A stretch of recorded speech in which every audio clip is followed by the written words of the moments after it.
una catedral tan grande que cuando esté acabada, los que la vean creerán que estábamos locos.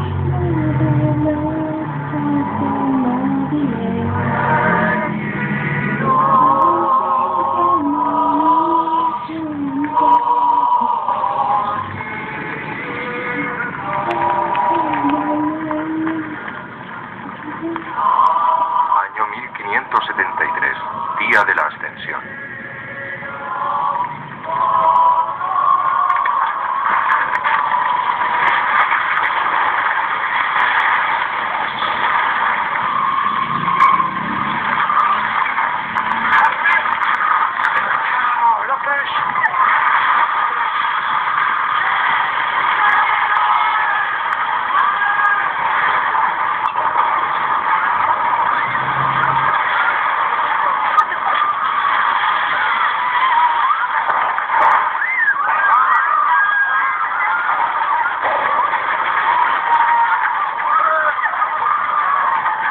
La aguja de 150 metros del monumento más alto del mundo acaba de derrumbarse.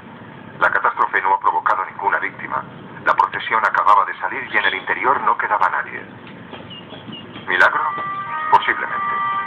En realidad el milagro es que se hayan podido levantar tales edificios y que hoy en día, 7 u 8 siglos más tarde, se alcen todavía en el horizonte de nuestros pueblos.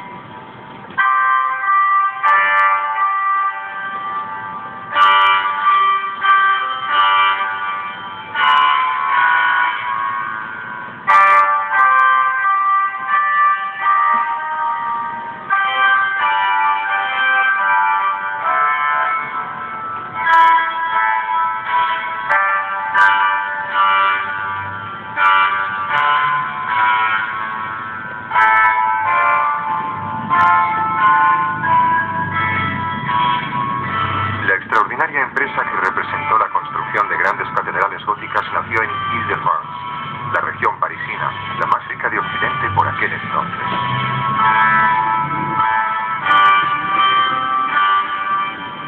En tan solo 2 siglos, el XII y el XIII, los súbditos del rey de Francia empezaron a erigir no menos de 80 catedrales. Muy pronto la moda gótica conquistó toda Europa.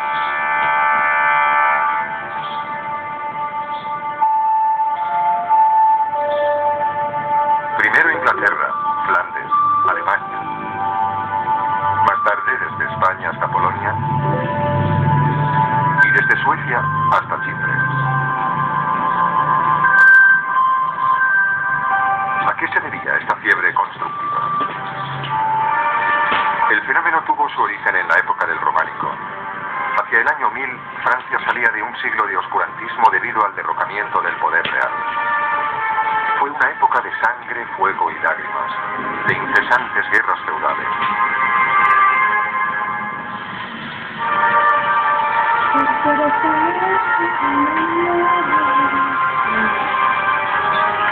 De invasiones extranjeras como la invasión húngara,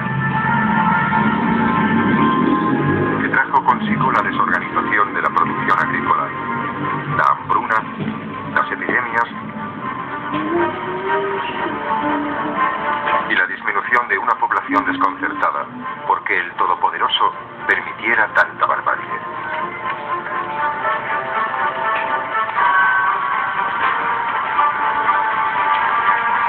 Las ciudades se vaciaron y la gente se refugió en el campo y en los bosques. Allí estaban los monjes.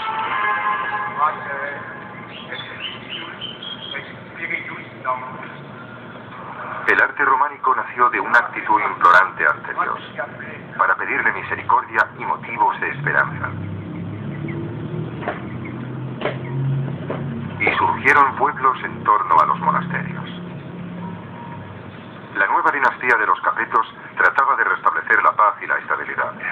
Los monjes destrozaban el bosque y construían sin cesar. Allí donde había bosques y canteras para construir y agua y tierras cultivables para vivir, brotaron miles de prioratos y abadías.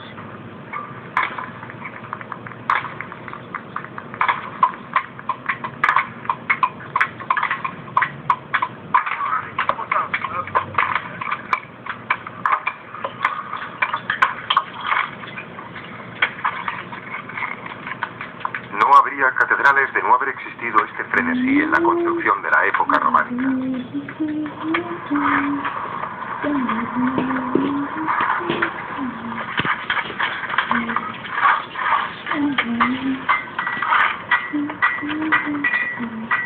Un benedictino, el hermano Mateo, habla del resultado de ello en un antiguo monasterio especialmente importante, la abadía de Fontenay. La arquitectura románica fue una arquitectura hecha por y para los monjes. Se produjo una especie de ósmosis que permitió que aquello que los monjes habían encontrado para su propia vida se pudiera adaptar al conjunto de los cristianos. Era una arquitectura a escala humana, una arquitectura pegada a la tierra. De hecho, ambas cosas estaban relacionadas. Los monjes vivían muy cerca de los pueblos y esta era un tipo de arquitectura que en realidad puede ser construida en un pueblo porque era una arquitectura de albañiles. Personas que levantaban muros y que para cubrir estos muros inventaron las bóvedas. Hasta aquel momento se construía con armazones de madera, pero estos ardían fácilmente, así que se pusieron a construir bóvedas suficientemente grandes para permitir naves que no fueran demasiado estrechas. Este fue su gran descubrimiento, la bóveda de cañón. Eso les permitía jugar con la luz interior, la verdadera luz de la profundidad. En aquella época, la búsqueda de la salvación era considerada la actividad esencial del hombre sobre la tierra. La estatuaria del primer románico reflejaba todavía esa actitud implorante.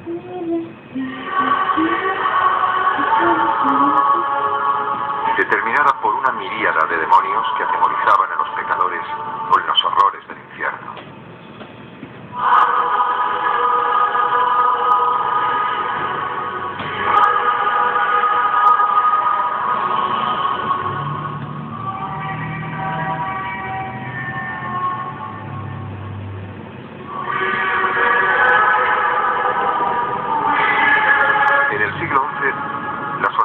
Exorcizaban los temores del pasado.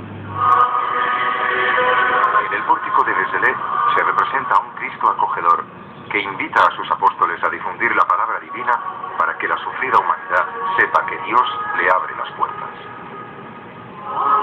La fe ilumina, la esperanza renace.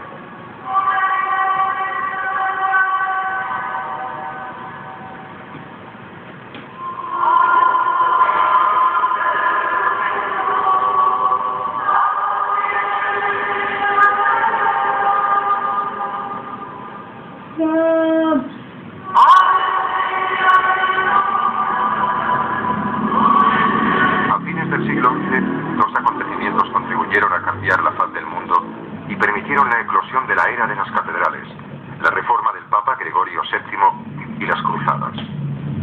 Las cruzadas se iniciaron en Vézelay, donde San Bernardo predicaba a petición del Papa la reconquista de los santos lugares. Al principio se produjo una gran exaltación de fe, se tomó conciencia de que los lugares donde Cristo vivió estaban en manos de los musulmanes. En ese momento, reyes, señores y caballeros partieron a las cruzadas. En lugar de combatir entre ellos, los príncipes cristianos enfrentarían a los denominados infieles. Las cruzadas hacían alejar de sus feudos a los señores, que a menudo regresaban arruinados. Ello propició la eclosión de la burguesía. Las catedrales fueron un fenómeno urbano. La construcción de catedrales era un movimiento popular. Pero popular quiere decir en realidad burgués. En la ciudad los burgueses eran los que tenían dinero. El papado aprovechó el alejamiento de los señores para hacerse de nuevo con las riendas del poder, en especial con el nombramiento de los obispos y, llegado el caso, con el control por lo menos de las abadías. En esto consistió la llamada Reforma Gregoriana. El papado recuperó el control de la Iglesia. Los papas habían perdido su poder en la época carolingia, pero con la Reforma Gregoriana, el papa volvió a nombrar a los obispos, que ya no eran designados por los príncipes o por los señores. Se puede afirmar, pues, que se trataba de un gigantesco proceso de centralización. ¿Y al mismo tiempo recuperó el papado a los fieles? Recuperó a los fieles a través del clero. En la medida en que hasta aquel momento el clero, los sacerdotes, procedían del pueblo y estaban muy próximos a él. De repente se iba a nombrar a gente que venía de fuera, a la que se había formado para dirigir a los fieles y dictar normas que todos debían seguir. Desde el bautizo hasta la muerte, el entierro, el último sacramento. Fuera de la iglesia no hay salvación. Este era el mensaje. Al reorganizarse, la iglesia se presentaba cada vez más como el único lugar donde era posible la salvación.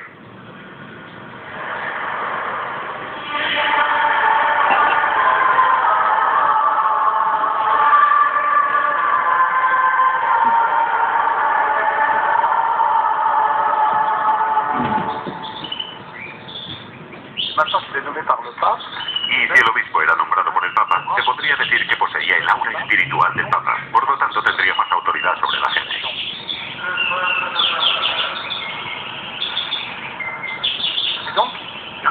De este modo, pudo agruparse al pueblo cristiano sin problema.